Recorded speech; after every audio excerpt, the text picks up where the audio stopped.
You are listening to the Bob and Kevin Show with Bob Baty-Barr and Kevin Giszewski. Each week we cover relevant tech and social issues related to technology.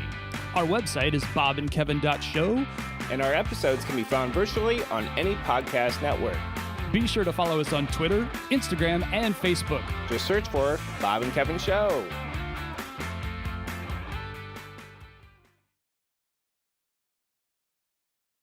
Now, hey, everybody. It has been a hot minute. I'm Bob from the Bob and Kevin Show, and that other guy on the screen, or the other voice you're about to hear in a second, is... I'm Kevin. So, life has been kind of happening again, and Kevin and I have not been up for the recording. Time off, vacations, life in general. But we are back today with a very exciting topic. Kevin, you want to tease that topic before we do some bill payment? Yeah, so we're going to talk one of our favorite kind of tangential, if that's a word, topics to tech, and that is UFOs / aliens / UAP, I think is the new terminology, Yes. Unidentified aerial phenomena. So that's what we'll be talking about, Bob. Yeah, so before we do that, let's do some bill paying. But first, even before that, if you're listening to the show right now or watching the show live right now, you can also find us on all the other platforms, the social medias, the Twitter, the YouTube, the Facebook, the Twitch, the everything. If you search Bob and Kevin Show, you're going to be able to find us. You'll get up-to-the-minute show announcements, all that good stuff, and maybe some interesting content to keep you engaged between the recordings of these episodes. Typically, we record on Friday, post on a Monday, so just be looking out for those. We are 93 episodes in as of today.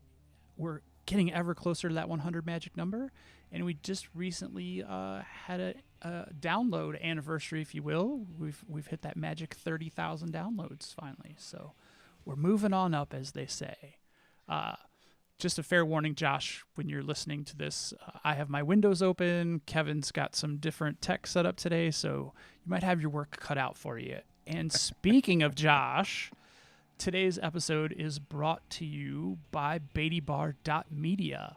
Baty-Barr.media is an online editing and production company that specializes in music, podcasts, production, video services, and works with creators of all kinds.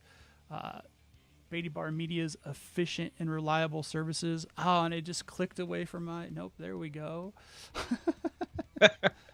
Wow, it has been a while, live Josh. podcasting. Sorry, live podcast.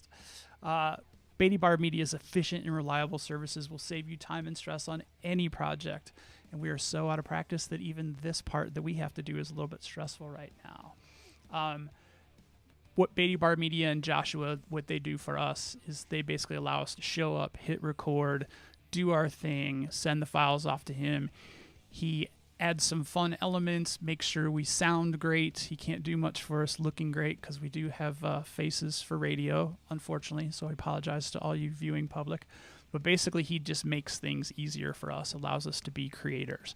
And if you're listening to this program and you are also a creator and would be interested in having some of the heavy lifting taken off your shoulders, you can go to Baty-Barr Media, or Baty-Barr.media, so that's BATY-BARR.media/BK show, and you can get 10% off your first project with Josh. So, again, that is Baty-Barr.media/BK show, and thanks, Josh, for all that you do for the show. Kev, you got anything to add? Yes. One, you sound way better when you don't read the ad and you just tell it from the heart. So there's that. And then secondly, it's all true. I just want to show up. I literally just stopped working 20 minutes ago. Clicked on an app here so I can record locally because Josh is going to get that file. Josh is also going to get Bob's file. We're going to just talk aliens in a moment, which is one of our fun topics. And then we're going to be like, Josh, deal with it. And then there you go. That's what I like, Bob. Yep. And over the weekend, he turns us, well, he doesn't always work on the weekends. We get friends and family treatment. And we come in Monday and the file's ready, we post it, hit that social, and then we're off to the next week. So that is it for that. Where do you want to start on this new alien stuff? I got a little bit of a roadmap, a framework here. So I love it. In one of the COVID bills, President Donald J. Trump, he signed into law a disclosure report is due in 180 days. That 180 days is due in like a week, maybe 2 weeks. Yeah, sometime in June. I imagine they're going to wait till the end of June. Or was there a day number that they had to meet it by? I know it's 180. Yep. So whenever that exhausts in June. So what are they going to provide? And who's they? It's the U.S. government. They're going to give us available data, allegedly, and information on unidentified aerial phenomena. The U.S. military tends to choose the term UAP because why? I think maybe there's a lot of stink or stigma on UFO because, let's be honest, a UFO has come to be synonymous with aliens, whereas UAP, it kind of doesn't have that yet. So right now, what they're going to talk about is UAP, which me and Bob, we're going to be like, oh, you mean aliens? Yeah, that's what I'm talking about. And that's the real fun, right? But yeah, so that is the real fun, and that's probably where we'll spend a lot of our time. But I think, if I am putting my big tinfoil hat on to kind of cover all conspiracy angles, the UAP serves two purposes. It does get away from the stink of UFO and maybe some of the, fanatical beliefs and behavior around that group of believers. But I think that UAP also does free them up to maybe try to explain away some secret projects that our government or other governments are working on related to air travel. However, so I do have. Oh, go ahead. Well, however, it's just my pause to some of the crazy stuff I'm probably going to say later in this episode.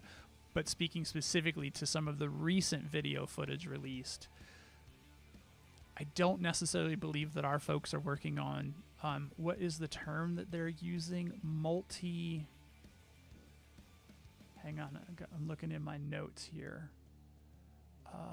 There is a date, by the way. December 27th is when it was signed into law. So 180 days there would be presumably around the last week of June. Yeah, I figured it was going to be closer to the end. I thought it was a multi-environment. Oh, transmedium. That's what it was. Okay, so the phrase being used to describe some of the recent footage that's been released is transmedium, meaning going from air to water and water to air. Right. And I don't necessarily believe that our folks or any other folks around our planet are working on such technologies. So that's why I leaned more toward the out of this world instead of this world. So a few baseline questions here for you, Bob. And some of them are going to be ridiculous and some are going to be somewhat reasonable. We are talking about aliens after all. First one's a statement followed with the question. The statement is we know more about our low Earth orbit outer space because we've explored it extensively than we do our own oceans. So the potentially crazy question for you, Bob, is it possible we're looking the wrong direction? Instead of looking up, should we be looking down? Did you by any chance watch some of the same Neil deGrasse Tyson episode that I just watched today? I did not. Enlighten us, please. Actually, it was just released, I believe, yesterday. So it would have been Thursday of I don't know, whatever yesterday's day number was. But anyway, very recently, 27th, very recently released episode of the JRE with one of our favorite guests, Neil deGrasse Tyson. Joe was really trying to get Neil to, jump on the whole UAP, UFO bandwagon. And one of the arguments that Joe was using is that, they're hiding in our deepest oceans because they know we don't go there. And that's how they can observe from, relative obscurity. So, yes, I do think that is a very interesting premise that we keep looking to the sky where necessarily that's not where they're coming from presently. Well, yeah, and but the thing is, I think that statement almost still assumes they come from the sky then hide in the ocean. What I am saying is potentially the opposite, meaning maybe they've always been here. They always have lived in the ocean. They've always been more intelligent than us. And then they come up to look at these land creatures every now and then go back to the ocean. Maybe they've been here the whole time and we're just human and don't realize. Well, and I think that's a valid point too, because you say always been here. Like, let's think about what always means to us as a human species. It's really not that long in the grand scheme of things. 10,000 years, right? Yeah. So if an alien life form or a life form from outside this world, as advanced as that to be able to do that kind of space travel, then sure, they could have easily arrived here before we technically did. And therefore, maybe we came to the place that they already inhabited. I mean, I've said it a few times before, I think on the show, we lost an entire jumbo jet in the Indian Ocean and still can't find it. With all the people on it, with all of today's technology, we can't find something we know is there. Well, then insert some sort of X-Files plot twist, or what was that movie Lost, where the plane got yes, taken away to another don't even dimension. Get me started on Lost. But so that's one question or thought. Bob, is it possible that aliens are actually terrestrial and they've been here, scare quotes, longer than we have? Yeah, I mean, and just in our ocean. Yeah, I think that given the fact that, we've talked about we haven't been here very long, they could easily have been here way before us. Next fun fact about Earth, I think the deepest hole we've ever dug as a human species through rock is something like 7 miles. After that, you just can't dig any further for several reasons. You just can't provide that much torque from the surface all the way down at the bottom. And you start heating up really, really, really fast. Right. Next sort of thing is like in Doctor Who, they have like this reptilian race. And of course, I'm pretty sure there's got to be some conspiracy theory group. And I don't know if it's QAnon or somebody that believes in like there's this reptile race, of something. But I'm laughing. But if you're going to hide on Earth, there's 2 places you could go and never run into a human: the deep ocean and somewhere underground. Yes. You just wouldn't see humans. And if they have been around and they have been monitoring or whatever, they know that those are safe spots for them too. So, maybe that's why the activity appears to be picking up, because maybe we're getting closer to that not being their secret lair anymore? ? Who knows? Well, it's kind of like most things. Is the activity picking up, or is the detection ability picking up? I mean, every human now has a surveillance device in their vicinity at all times. So they do. And Neil addressed that as well with Joe. He was like, think about... I swear I didn't see it yet. Now I'm going to go it's crazy. And watch. He said, think about the technology that we all have in our pockets right now. Think about the fact that, and he said, take a jump back in time. 60s, alien abductions were just like so popular. They came in the middle of the night, they took me away.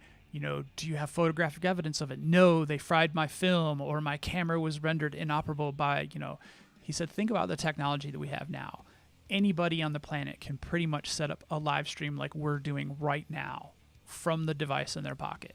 He said, why have we never had an alien abduction live streamed, or even the beginning of an alien abduction live streamed until the camera was disabled or whatever? He said, look at all the photography or the military footage even. He says it's all shit.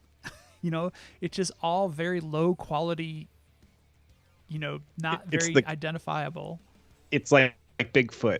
If there is Bigfoot at this point, somebody should have stumbled on some bones, something.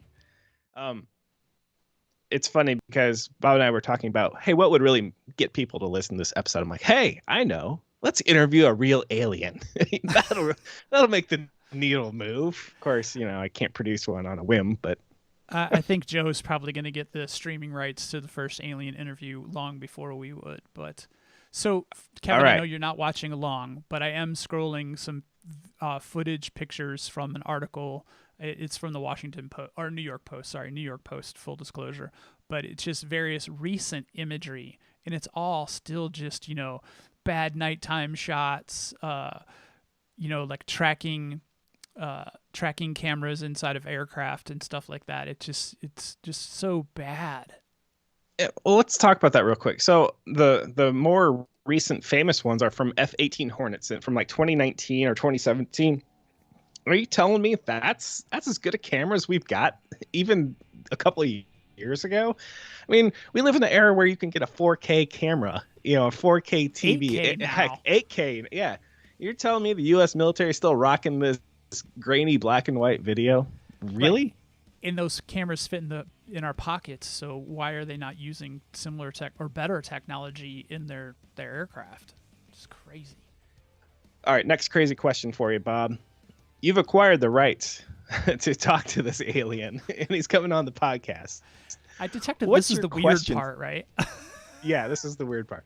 What would you ask an alien? I asked my wife this. She's like, "Are you serious?" And then she actually started answering me. Like, I would ask him this. I would ask him. I'm like, wow, she's actually interested. What would you ask them, Bob? I would ask the alien to describe their species' core belief foundations. Like, talk about what drives them on a day-to-day basis. Real quick though, could you even do that for the human race? Well, no, but that always makes for an interesting conversation with someone from the human race, and it sets a lot of guardrails for other conversations. So it would just be that would be, instead of like, what do you eat? How do you poop? Like, those would be like the standard, Science questions. How do you make babies? More about, yeah. How do you procreate? Yeah. I would want to know more about their fundamental beliefs. I think I would want to ask them similar, like, hey, have you met other species on different planets? And just out of curiosity, do any of the other species you've run into, including your own, kill each other? Try to like power, have power, or are you more utopian? Is it humans? Are we just this evil? Are we like unique? Should we be like, yeah, we're like the most savage race out there? I mean, I want to know. I'm just curious. If I was doing a full podcast interview, sure, that would definitely be on, the list. Is like, so how do we measure up against other species you've come in contact with? Right. Are we more ant, in the scheme of things? Or are we more like, like apex predator? What are we? I guess I would assume we're more like an ant. They're just like, oh, them pesky humans. What if, how would you react if they're like, oh, by far you are the least advanced and unintelligent species we've come across so far? I'd be like, somebody owes me $20. Yes. I'd be like, yes, that was right. Because I would not be shocked at all. What are some other interesting questions that you would ask? Well, I want to know if the speed of light truly is the cosmic speed limit, or if we've just somehow made a wrong assumption, because we've done that so many times in our science, or basically say, hey, look, here's all of our science facts. Point to the ones that are right, point to the ones that are wrong. Thank you. Can we go faster than the speed light? Can we actually teleport? What is a soul? It's kind of like, where does that come from? Do you have a god? Is it the same god? Is there a god? Well, just all my core belief questions. Yeah, that's where my core belief one started. We just watched The Invention of Lying the other night. Have you caught that movie at all? I haven't. It is, I guess it's technically a romantic comedy. And the premise is that the world exists and there's no such thing as lying. That part is hilarious. Every person just speaks their mind and it's 100% true all the time. It'd be like, hey, Kevin, how are you? Isn't this the movie called Liar Liar with Jim Carrey?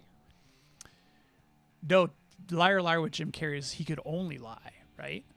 Oh. No. I think. Oh, no. He was oh man. Anyway, continue. So everyone always told the truth and the conversations were really blunt, but everyone there was no such thing. They didn't even know the word truth. The whole thing is when the first lie came into being, that one of the questions asked of the person who lied was, how did you know that that wasn't, and they had nothing, like, how did you know that that just wasn't? And so this one person had the ability to lie and no one else could. And so somehow his big lie was basically the foundation of religion. Man in the sky. Like, man in the sky told him this, man in the sky. And then it just spirals out from there, and you're just like, oh. So that's why I would ask an alien, like, how that all works for them. Now you've got me on this tangent. We'll come back to aliens, I swear. Bob, if I tell you something that's not true and you believe me, then I die. And then you tell what I told you to somebody else. Is that the truth? Because there's nothing to prove it or disprove it. Well, that's back to our whole personal truth, absolute truth. Right. That discussion that we've had over and over again. I mean, yeah, if you have no evidence, and that's the whole thing, that's what Neil was kind of getting at Joe about. Like, these are all the things you say when you have no evidence.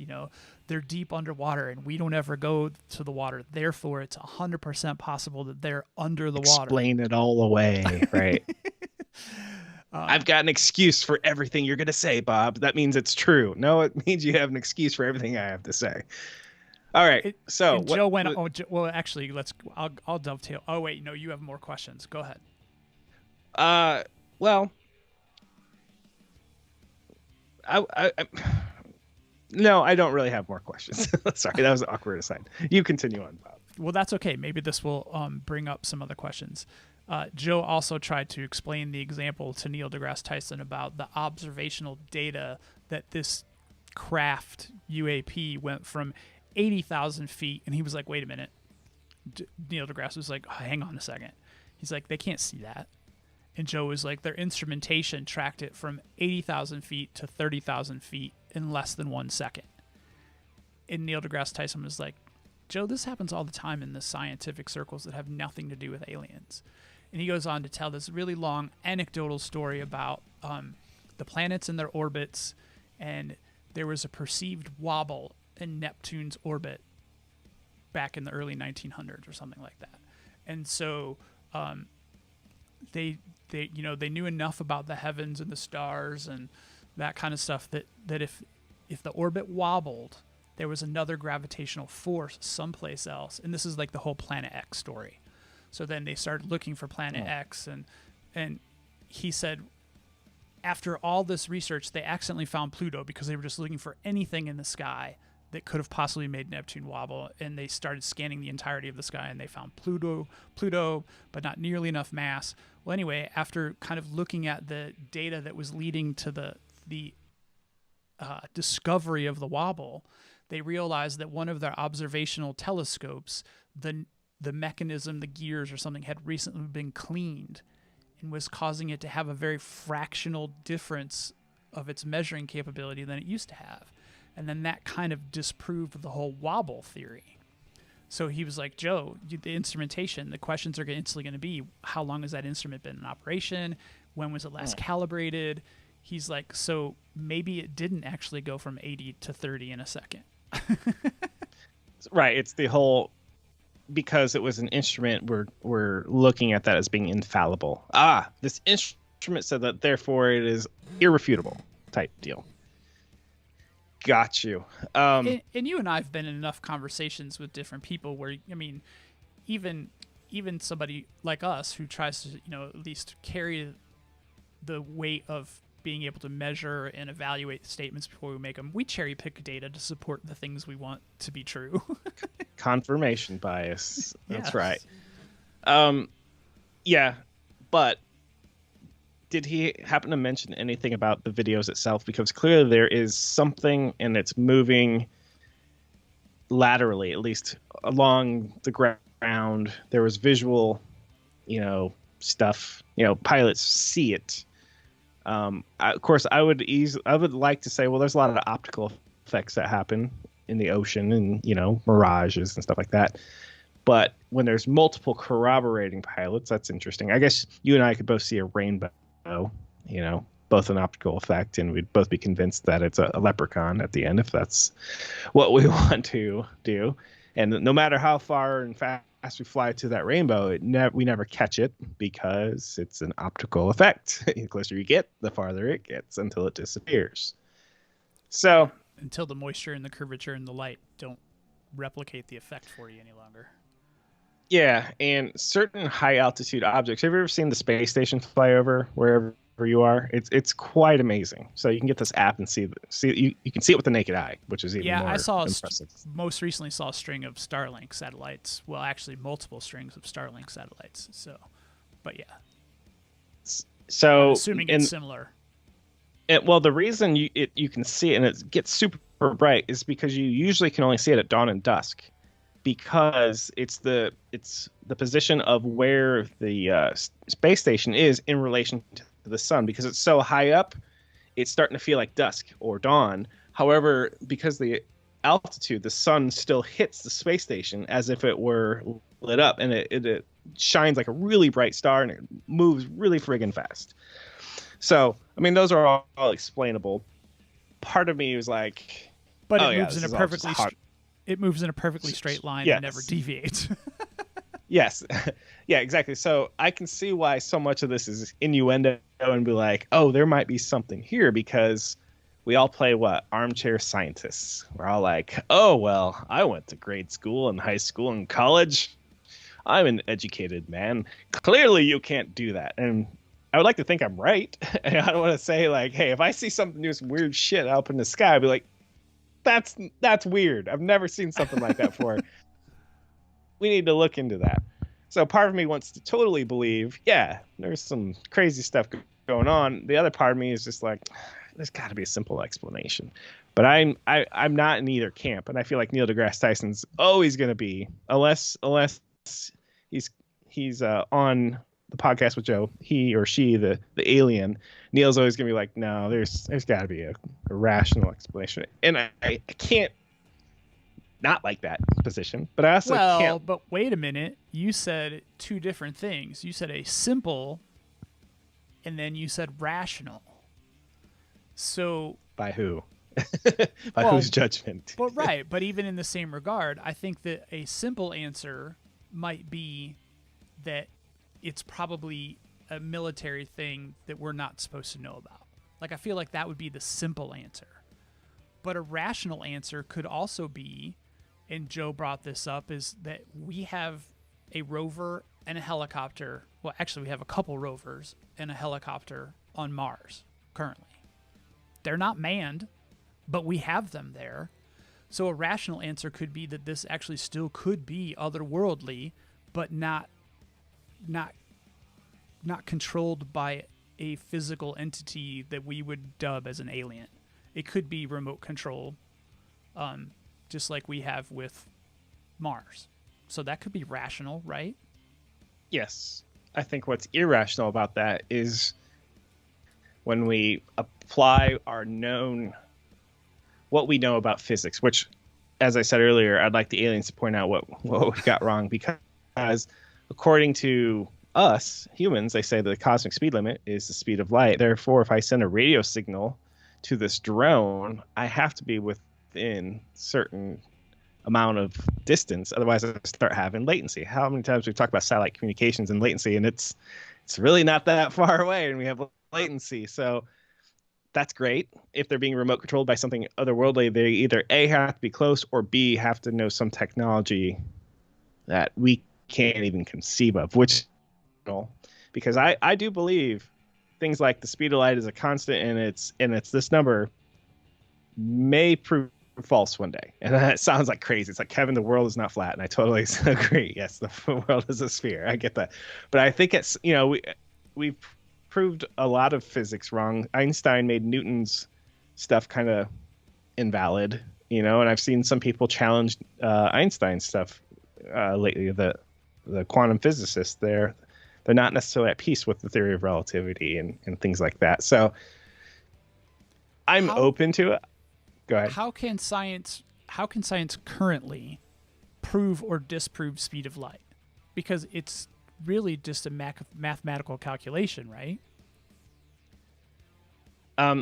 So I don't know if I can fully answer you, but common sense says if I'm a train and I have a light showing off the front of my train, if the train goes faster, the light should go faster, right? Or the distance that the light shines gets shorter? The thing is it doesn't. It stays the same, and that's mind-blowing.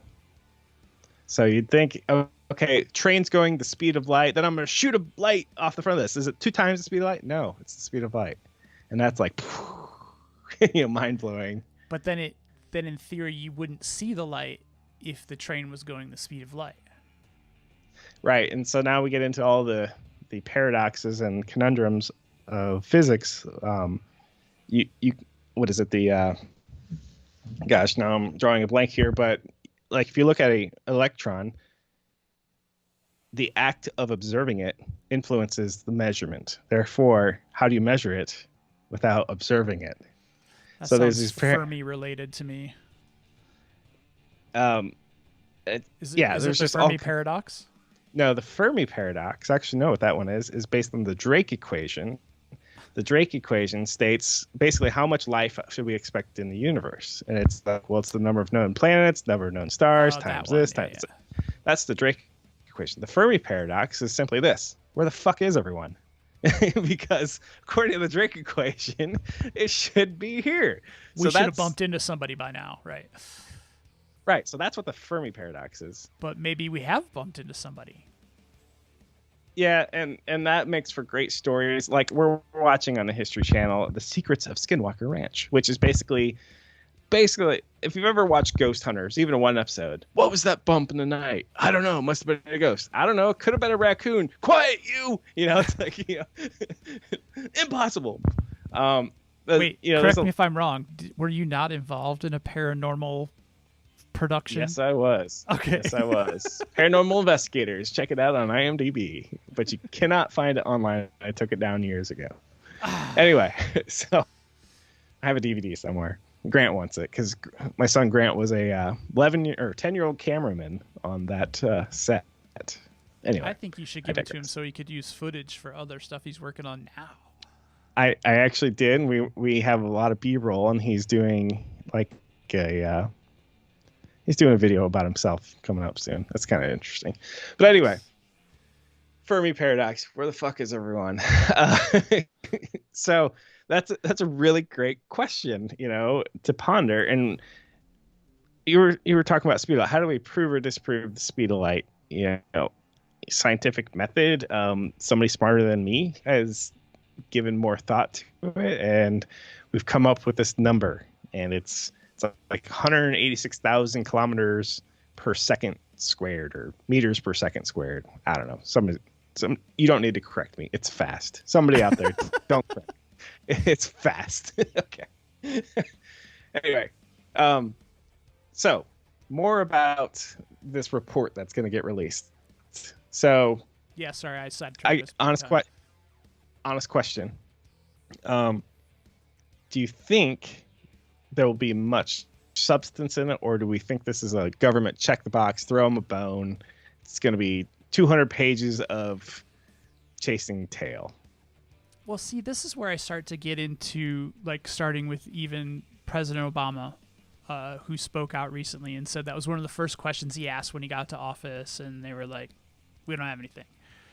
But then, he knows that we have these organizations, and then you go back to even Harry Reid, I think it was 2007, where he helped sponsor ATIP, which is Advanced Aerospace Threat Identification Program, something like that. So, I mean, and I think that's when it started to become less cheap TV show conspiracy fanaticism, and started to come in. Basically other nations are spending money on this same exact thing. This is a very long roundabout way to saying I hope that there's something in there, even if it's low level. Well, not low level, I guess it would be high level acknowledgement that the military is working on some of these crazy things. I'd be okay with that. I don't know how much door opening we're going to get to not of this world. So speaking of ATIP, the guy who was the program director His name's Luis Elizondo. He's been on a ton of things. I don't know if he's been on Rogan yet, but he's been on a lot of TV shows like Good Morning Americas, that kind of thing. And he's, based on his demeanor, he's like, oh yeah, everyone sit down and get some popcorn. Here it comes. Well, and I think Ratcliffe said that too. Yeah, John Ratcliffe said that this could be a blockbuster, and he's used to be in the Department of Intelligence, so... It was real brief though, right? Wasn't he like named director right before Trump left? Anyway, it wasn't a big one, but still, you have to be somebody to get close to that. Senator Harry Reid's the bigger one, I think. Like, wait a second, you used to be the Senate Majority Leader. You're basically third in line or whatever, or fourth in line, whatever it is, to the presidency. I don't know if the Senate Majority Leader is Speaker of the House. Anyway. Don't judge me, folks. They're in there I don't know somewhere. that well. That's in somewhere. That's in the chain of command somewhere for sure. There you go. He's not exactly a crazy person by, I would think, most objective standards. And he's the one who sponsored the $22 million over 5 years to fund ATIP from 2007 to 2012. And apparently it's still going on, even though it's not publicly funded. Well, okay, yeah. The ATIP program stopped in 2012, so who knows what's going on there, because they didn't disclose the ATIP program was legit until 2017. So who knows if something didn't just take its place. It's classified or whatever. But speaking of classified, do you want to know what the number one reason I believe is that, or why the government doesn't just come out with this stuff more often, Bob? I have no idea what you're going to say next. It has nothing to do with are there aliens or not. It has everything to do with detection technology. Meaning, if the government sees something and be like, yeah, and somebody says, great, how did you get that video? It's actually a national security problem for the other country to go, wait a second, you're spying on us. Or you can do that? So I think the number one reason is our methods of collecting this data is classified. Therefore, it's real hard for you to separate the two. Like, well, here's the video from that super secret satellite thing we got going on out there. Wait, what super secret satellite thing? The satellite thing. So I think, and then even the military things. I'm real surprised that they release these crappy black and white cameras at all, because it came from a military asset. And again, do we really, because humans are savages and we just are basically in a constant state of trying to kill each other, we don't want to disclose what our current ability to kill each other is, because it may show vulnerabilities. So I think that's the main roadblock. And I wonder if that'll change, because I was watching a show last night on Amazon Prime, and they were talking about all the stuff, the Tic Tac stuff, Commander, was it Fravor? And they said the main reason that you didn't have a lot of this before, like reported, is also because if you wanted to stop your career quickly in the Navy or Air Force, start saying the acronyms UFO. So I think that culture has changed or is changing into more of a, yeah, you're not alone. Go ahead and say something. Fill out your paperwork. You're probably not crazy. Yeah, there's just the number of military people, and Neil deGrasse Tyson was kind of busting on that. It's like, why are aliens obsessed with harassing our military? So right. Oh. Well, it's not just our country, right? But it is a lot of countries' military. Do you know of any commercial pilots? And I'm sure there's lots of stories out there, but where would they report it? Why aren't there cameras on the front of every plane? I have a dash cam on my car. You telling me they don't have dash cams on an airplane? Why not? Well, and back to the phones in the pockets and everything, Neil deGrasse Tyson was like, why haven't any of Google's Earth satellites caught any of these happenings anywhere? Why, we don't have any, commercially, it would be a great thing to say, hey, our commercial satellites captured this, and this is why we're the best, So do you put another tinfoil hat on and say that is happening, and somebody's telling them not because to do it? the men in black mobilize, and they're like, hand over the tapes, and then because we don't live in a world where everything is backed up and whatnot, right? Yeah, no, there's some credence to that. That's a very, very good point. If it's happening so much in a public setting around humans, why isn't there more? I mean, when there's a mass shooting, or when there's some, like when 9/11 happened, there was lots of video of that. It's like different angles and whatnot. And from space. Yeah. Now, of course, it's very convenient to say, well, aliens know where the cameras are, so therefore they know how to stay just off the screen. It's like, oh, come on, But not that's buying back to one that either. thing that you can use that to justify the fact that they're there because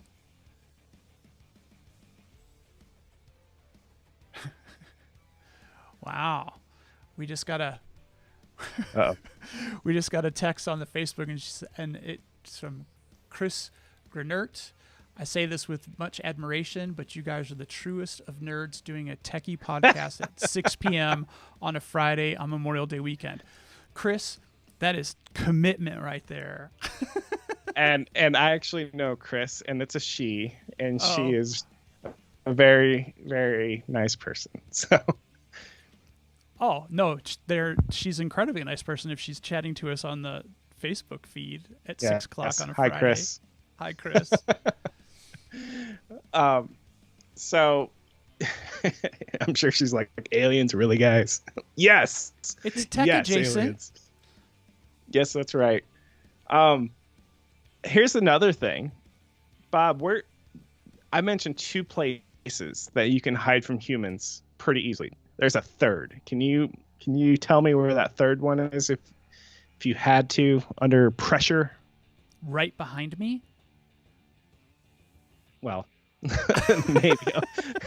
Okay, I'm not giving you credit for that one. So we have deep in the earth. We have Yep. deep underwater. Yep. Behind the moon. I'll take that as partial or behind the sun, because we monitor both the sun and the moon pretty extensively. In fact, we have telescopes trained on the sun. But there's nothing. Well, we sent a satellite recently into orbit closely to the sun.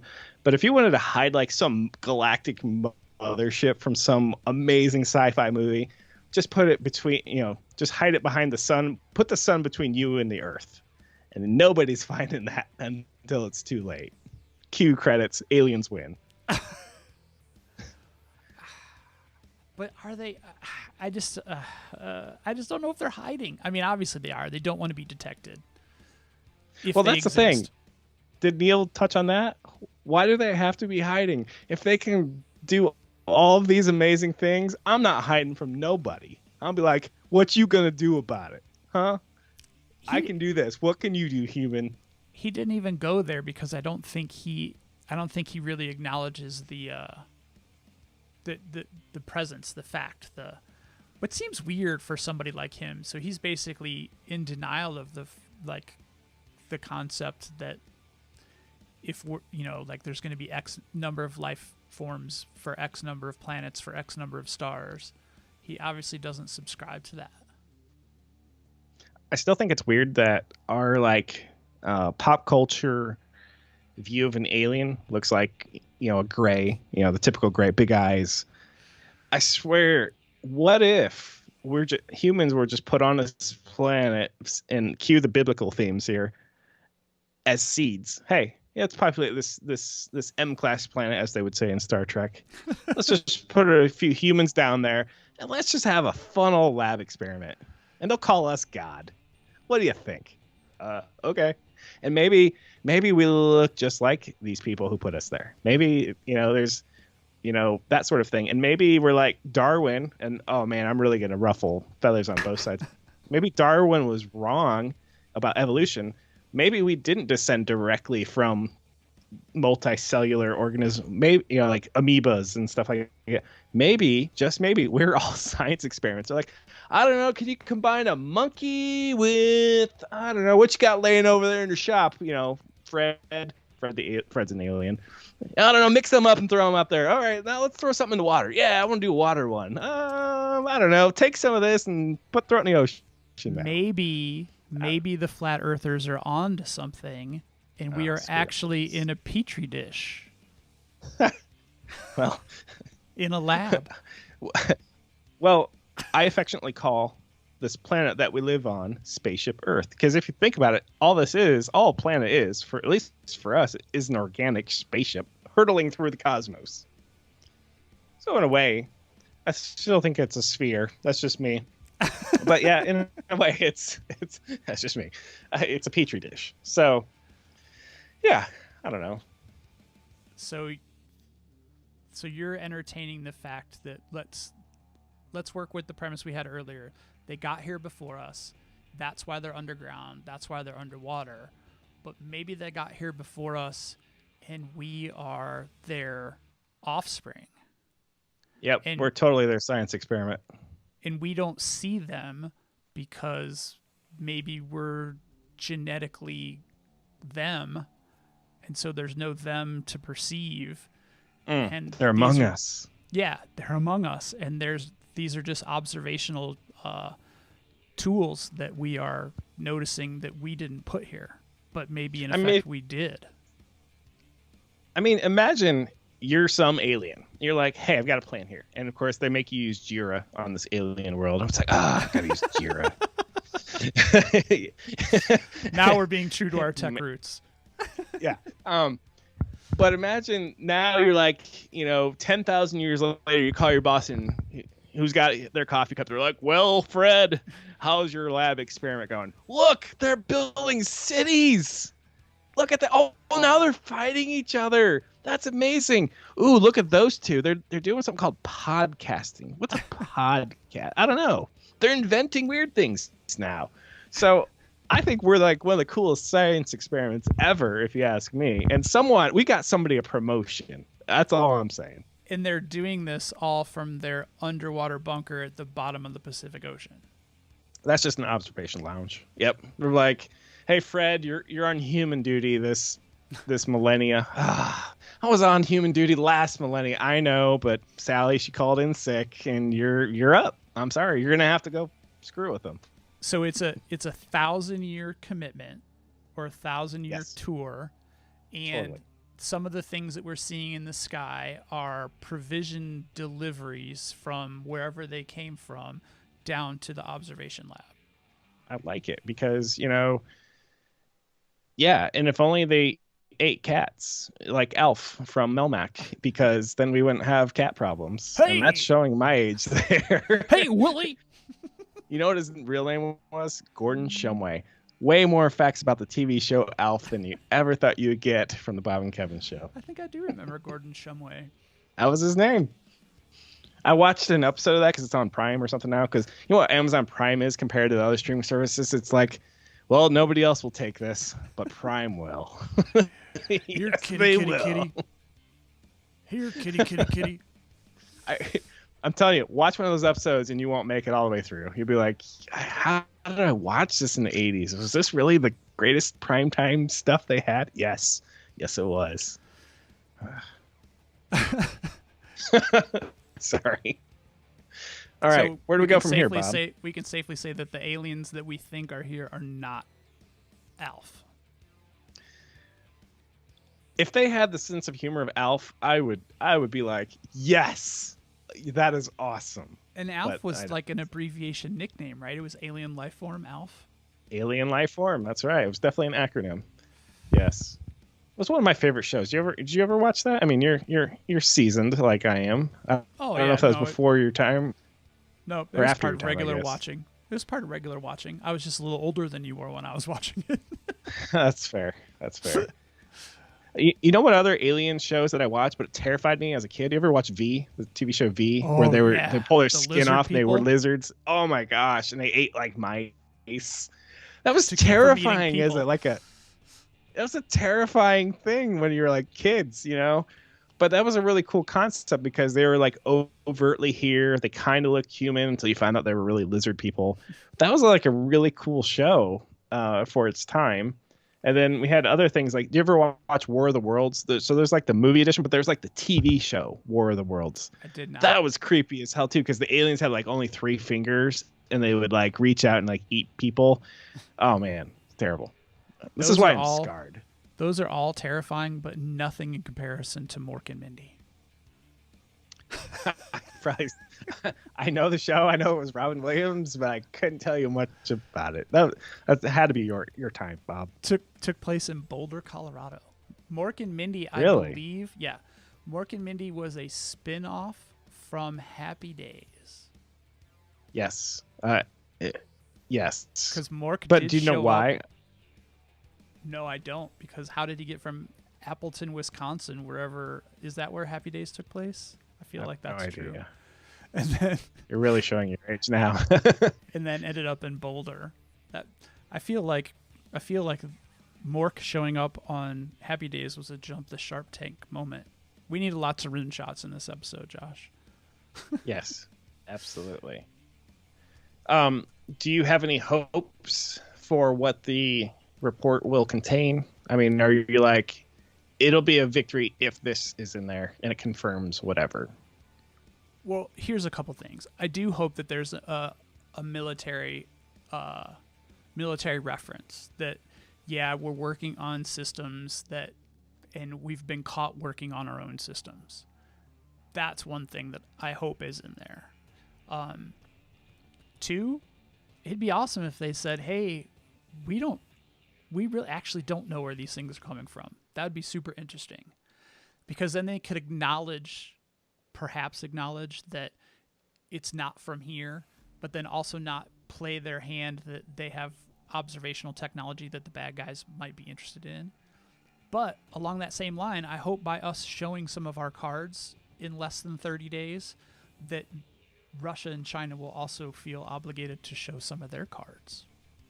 Do you really think Russia or China feel obligated to do anything other than like hack people? I mean, I think if the U.S. comes out and says, yeah, we really actually don't know where some of these things are coming from, then all of a sudden it feels like we have a common other, so that Russia and China would say, hey, I'm so glad that you said that, because we have these things and we don't know where the fuck they're coming from. I've always said what the world needs right now is an alien invasion, so we can actually like realize that we're all humans and we're all on the same flipping team, guys. Chill out. Anyway, but I lament a little bit because I don't see our government liking to admit weakness. Because the phrase "I don't know what they are" it requires vulnerability, and governments aren't very known for vulnerability. But vulnerability to an otherworldly thing, I think you probably gotta humble yourself to that, right? To get that global cooperation. Yeah, part of the show I watched last night, and I wish I knew the name of it. It's from 2020, and it has to do with aliens. It was in my scroll. They basically said, what's very unnerving, let me ask you, Bob, if you can confirm or deny, what's very unnerving is an outside species, an apex predator, if you will, potentially, coming with such superior technology that we have zero defense for. How does that make you feel, Bob? Like we're gonna get a comeuppance. Like we're going to be served up for dinner at some galactic buffet. That's what I think. And I would say that the way man has behaved for the last few hundred years, we probably bought and paid for this experience that we're about to share. Yeah. I think one of the worst ways to die would be eaten alive, because I think like in Star Trek, Klingons, they like their meat to be like fresh and alive when they eat it. It's like, I hope I don't taste well to some species out there. I'm just hoping. That's why the good aliens made ketchup. Oh, you got one of those Kevin humans? I'll put some ketchup on that one. So now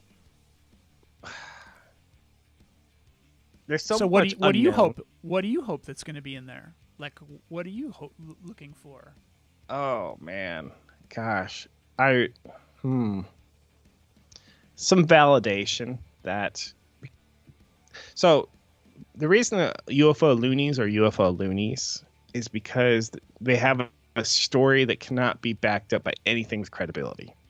So by the U.S. government possibly coming out with something, it gives credence, credibility to the loonies. So on one hand, there's going to be people coming out of the woodwork. Yeah, I got abducted by aliens. Yeah, I saw a UFO. And so there'll be a lot of noise, I think, even more. So I'm not sure what I'm hoping for. I guess just completely unrelated teleportation. You know, if that's something that so you think they're going to come out and drop teleportation on us in this report? No, I don't think they will. But what I'm thinking is instances of it where teleportation is a plausible outcome. This thing, which we can identify flying over Germany, within minutes is flying over Iowa. You know, the only way, you know, and if they can like be like, look, we can identify it's the same thing because of this reason. And I was just on a call with a tech vendor, and one metric they have is called impossible velocity. If you were to say log in New York and then suddenly log in Los Angeles, you have committed what's called impossible velocity. The only way for that to happen is if your account's compromised, there's two people, VPN's involved, you know, that sort of thing. Right. But teleportation would be pretty I would like buckets. This one is flying aircraft. This one is strange lights. This one is teleportation. So I'm hoping to kind of suss out and have different categories. You really want speed of light to get crushed. That's what you want, because teleportation is going to be your speed of light argument, right? It would be, and that's my fodder. So technically, you can go faster than the speed of light if you measure linear distance, meaning from point A to point B. Yes, there is a distance equals rate times time. However, if you use a wormhole or teleportation, you can move that distance in an instant, but only travel nanometers potentially because of a wormhole. So did you violate the speed of light? I would say no, you haven't, because you didn't actually go faster than the speed of light. You moved from point A to point B instantly, but you can't assume you did so in a linear fashion. So I would say just the speed of light thing is my fodder for, hey, we hold this truth to be infallible. You can't go faster than the speed of light. What if we're wrong? You know, what if, you know, because we've been wrong so much on science. And no, I don't think we were wrong. I have no basis for that. But I'm just saying that's just for fodder. Hey, aliens, can you really only go the speed of light? You know, in my best Joe Dirt voice, you know, with the trucker hat on. And they'd be like, yeah, you know, I'd like to share beer with an alien sometime, you know. That'd be kind of cool. And are aliens naked all the time? Because that's my other question. But like, hey, you know, what do you wear like on a birthday? You know, it's just one of like all these cultural things. And they'd be like, a what?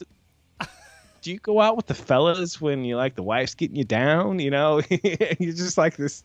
Do you have some bro talk? You know, I just want to know how much humanism there is in alien world. Probably nothing. No, or everything. Who knows?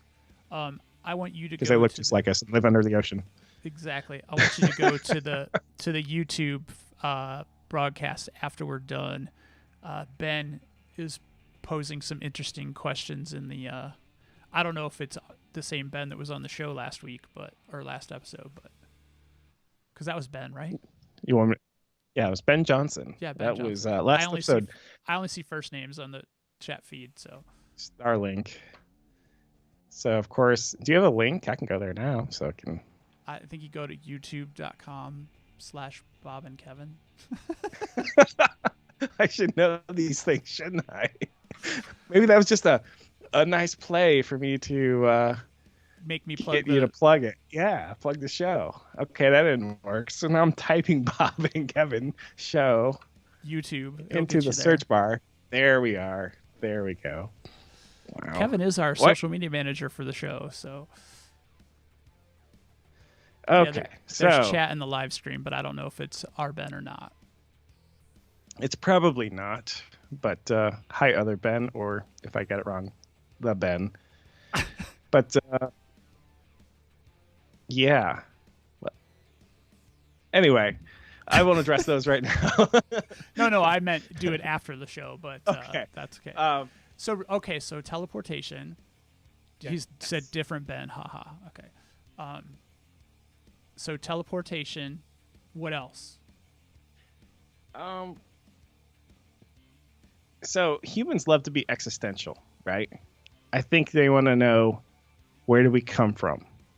Because you and I weren't there when the first humans were, and the only thing we got to go on is either faith or lack of faith, or some sort of internal personal truth that we hold to be evident.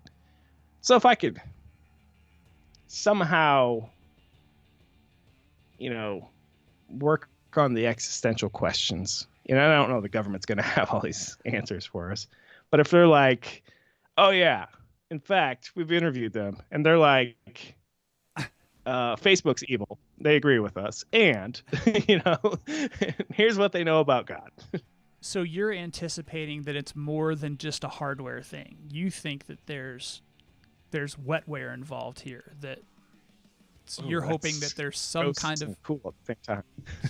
You're hoping that there's some kind of alien life form mentioned, not just alien hardware. Well, I think that's what President Obama said in his recent interview. Hey, do you guys have bodies somewhere hanging out and in some bunker, and they're like, nah, we ain't got nothing. Right. So yeah, I think it's just going to be a hardware thing. I agree, because even if we do have the bodies, I'm totally going to wear the tinfoil hat and go, oh, they ain't telling us about them. They ain't telling us about that. They'll throw us a bone, but they ain't telling us about that. Well, right, because they can explain away just like we did. Hey, these things have actually been here. The ones that we've recovered, they've been here for hundreds and hundreds, if not more years, to the best of our ability to date them. We don't have any evidence of physical beings, only their technology. So it could be a monitoring situation. Far less panic, I think, in that statement than, yeah, you know what? We got a couple of soft bodies down in a bunker here, and we're trying to figure out how to communicate them. That would be chaos. The other thing I would like to, not so much the government's going to tell me, but if I get an alien, I'd be like, all right, look, I've seen Back to the Future 1, 2, and 3. All right. I know that's all hogwash, but is time travel really possible? Now, I think we can agree that you can time travel into the future with a black hole, basically with gravity. Have you ever seen the movie Interstellar? Are you just saying? Oh yeah. Did you just say that we can both agree that you can travel into the future with a black hole? Oh, I will say it irrefutably. We can travel into the future, easily, with the help of a black hole. See the movie Interstellar if you haven't, Bob. Put it on your watch list. I have seen it, but I can't agree that that's factual. Okay. We need to have Neil deGrasse Tyson on the show. Neil, you need to defend me, because Neil has actually, I believe, gone on record saying Interstellar was one of the closest science fact movies that there is. So I want to know, Mr. Fred the Alien, I want to know, can we travel backwards in time? If so, please explain. So maybe I'm just asking alien, like the leprechaun. You got a really intense wish list from this whole exchange. Well, I'm cheating because I know the government ain't going to tell me. I just want to ask you, alien. Hey, since you can fly here and all, here's some basic questions I got. And oh, by the way, what are the lotto numbers for the Powerball next week? Thank you. All right, so my last thing on the report itself, question, and also I guess I'll give my input after you answer my question. Do you see this as being a voluminous, multi-thousand page thing, or a half sheet? Closer to the half sheet. And then you could easily say, well, we didn't have archives from way back when, or blah, blah, blah. That's classified. And in order for us to pull all these documents, they ought to be redacted. Blah, blah, blah, blah, blah, blah, blah. So I'm very curious at what they're actually going to put in front of us, if it's even going to have any substance, because when Trump signed this into law, this was like an afterthought. Like, he snuck it. He snuck it into COVID relief. I don't think it was he did it though. Wasn't it somebody else? I don't think Trump himself said. He signed it into law, but it was snuck. The report itself was snuck in with COVID relief. Isn't that kind of interesting in itself? That in this world of we can't agree on what right and wrong. Well, right and wrong is always going to be troubling. We can't agree on the color of the sky. We can't agree on the color of the sky as a government. Yet they could agree to be like, yeah, we want some alien stuff. Republicans, Democrats. I think the more important part was the COVID relief, and someone else was smart enough to say, no one's going to shoot this down, so we're going to put this 180-day clause in here. So that's fair. But I can't decide. I feel like they might bury it in a bunch. Like they might dump a document that has to be, fully consumed to be fully understood, or to find the needle in the haystack. Or they're just going to release the half sheet and be like, no, we got nothing.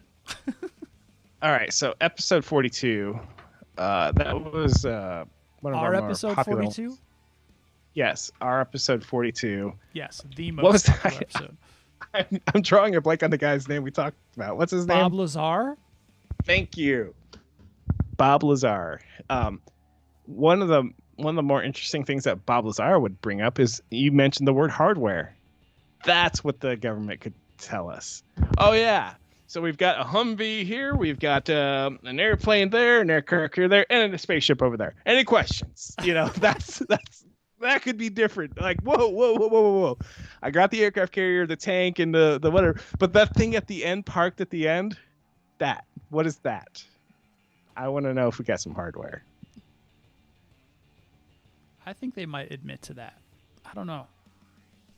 Element 115, here you go. How much do you want? We only take Bitcoin. What if that came in? Wow, I didn't even think about that shit coming into like any of the other Bob. Why hasn't he commented on this? Has he commented on this 180-day thing? Bob Lazar, if you're listening to the show, number one, I'd be impressed with ourselves. Number two, you can come on and defend or talk about all of these things because we'd love to have you on. Well, I know that you and I could beat this dead horse all day, but it is Friday on Memorial Day, as some of our listeners have pointed out. We should close the show. Take our nerd hats off and close the show. Give me your parting thought. Hardware. I finally got to it. It took an hour. I want to see some hardware specs in this report. That's what I want. What do you think? Yeah, I think I want to draw the line there. I don't think I want anything more than that. I think I'm, as Ben on the YouTube chat said, we are not ready for alien bodies yet. Hardware and crafts first. So I'm kind of in that camp. So good on you, Ben. Thanks for listening, and thanks for agreeing with what I think we as a human species can handle right now. And Bob, the term wetware to be on my mind for a while because that just sounds gross. Well, it's the defining thing between hardware, so. Anywho, thanks for tuning in, everyone. Find us on all the social media outlets, all the streaming platforms, and any place where podcasts can be found. I'm Bob. That guy over there is Kevin, or the other voice. Have a great week. Talk to you soon. You are listening to the Bob and Kevin Show with Bob Baty-Barr and Kevin Giszewski. Each week we cover relevant tech and social issues related to technology. Our website is bobandkevin.show. And our episodes can be found virtually on any podcast network. Be sure to follow us on Twitter, Instagram, and Facebook. Just search for Bob and Kevin Show.